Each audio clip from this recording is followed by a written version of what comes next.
Христианство есть подражание божескому естеству.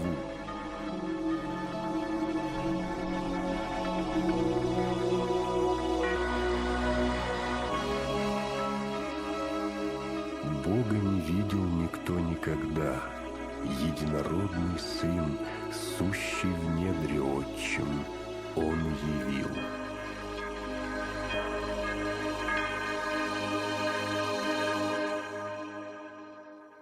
Беседа о третьей части символа веры.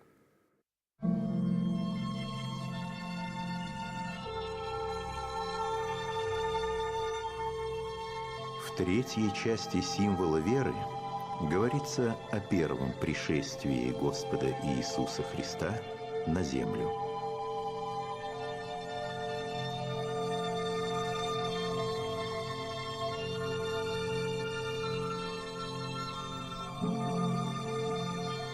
Нас ради человек и нашего ради спасения, сшедшего с небес и воплотившегося от Духа Свята и Марии Девы, и вочеловечшися.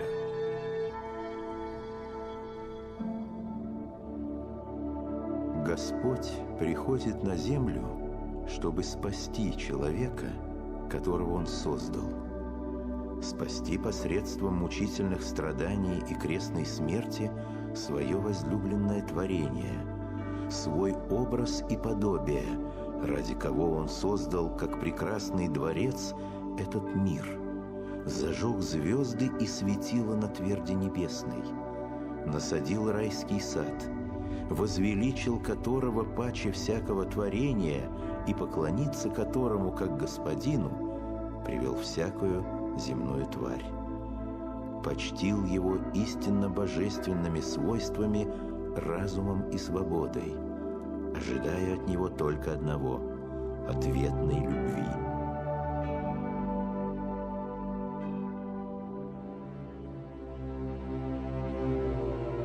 Человек избрал другой путь бытия без Бога. Грех богоотступничества, совершенный первыми людьми, проложил пропасть между Богом и человеком. Человек, призванный к богоподобию, к вечному блаженному бытию с Богом, обрекает себя на смерть, страдания, болезни, зависимость от дьявола. Посредством преемства человеческой природы эти недуги наследуют все последующие поколения людей.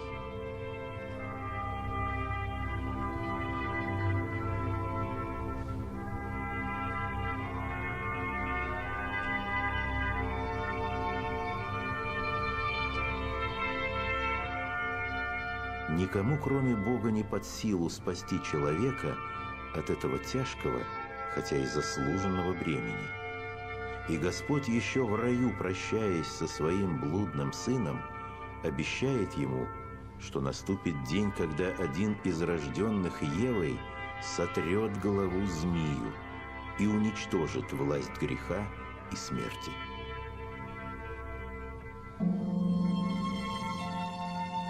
Этим потомком Евы будет Господь Иисус Христос, воплотившееся Слово, вторая ипостась Пресвятой Троицы, который, став человеком, уврачует своим божеством человеческое, своею смертью победит смерть. И Слово стало плотью и обитало с нами, полное благодати и истины.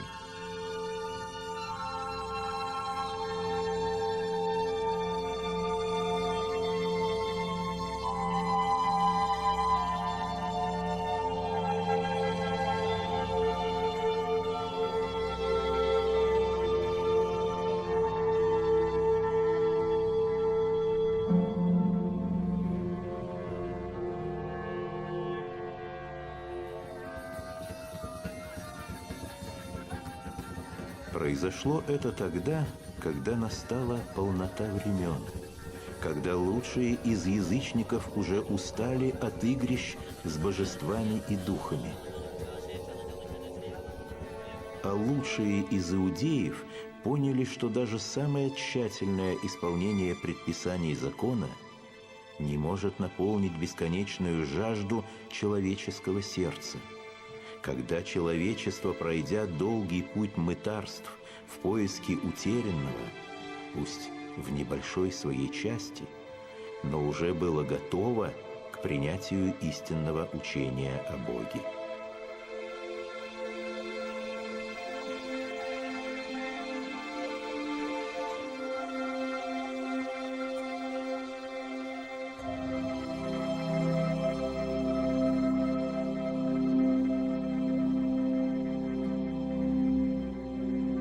Не переставая быть Богом, Творец принял в себя полноту человеческой жизни со всеми радостями и печалями, присущими человеческому телу и человеческой душе. Он стал Богочеловеком.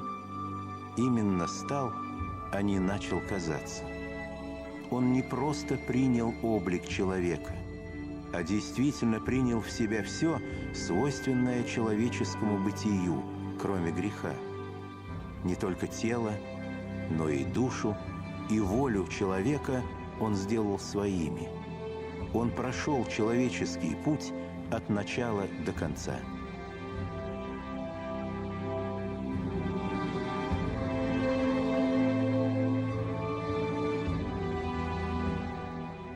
Чистую и непорочную Деву Марию Господь через архангела Гавриила смиренно просит стать его матерью. И она первая узнает о том, что пришло время, когда обещанное исполнится. Это одно из важнейших мест Библии, показывающее, насколько трепетно Господь относится к нашей свободе.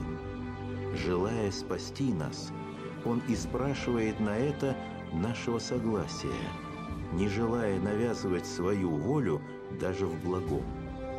Любя нас, Он жаждет встречного зова любви. По словам одного известного богослова, надо почувствовать в Боге просящего подаяния любви нищего, ждущего у дверей души и никогда не дерзающего их взломать.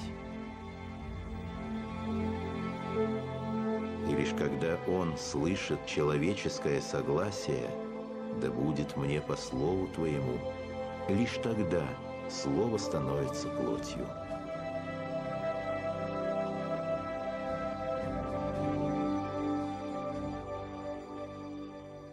Впереди Рождество и бегство в Египет, искушение в пустыне и исцеление одержимых, тайная вечеря и арест, распятие и воскресение.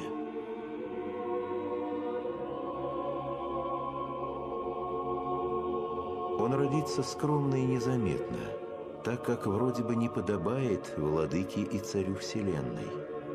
Но восход звезды и славословие ангелов на небесах возвещают человечеству новую эру.